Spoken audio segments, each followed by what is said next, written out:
Dans ma dernière vidéo, je vous parlais du Guyana, qui est peut-être le pays le plus méconnu de toute l'Amérique du Sud et où je vous emmènerai dans mon prochain roman.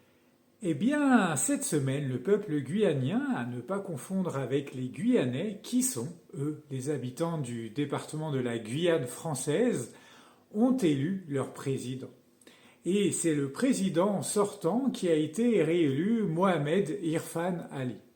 Alors, vous vous demandez sans doute comment un musulman est arrivé à la tête d'un pays sud-américain.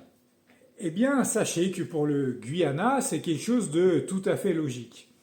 Sa population est en effet bien différente de ses voisins, voire même de tous les autres pays d'Amérique du Sud.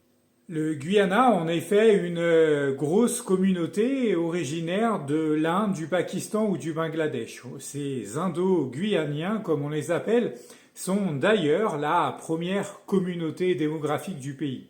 Certains sont musulmans, d'autres sont hindouistes.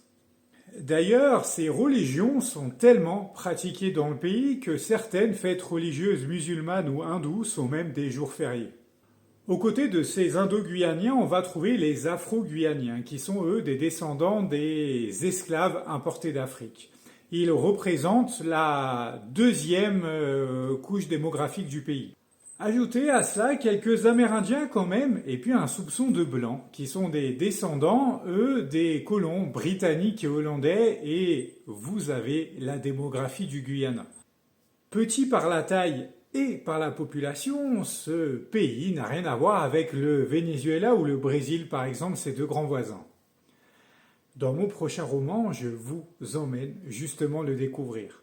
Alors, abonnez-vous pour être tenu informé de la sortie de mon polar et ne pas louper votre billet d'avion.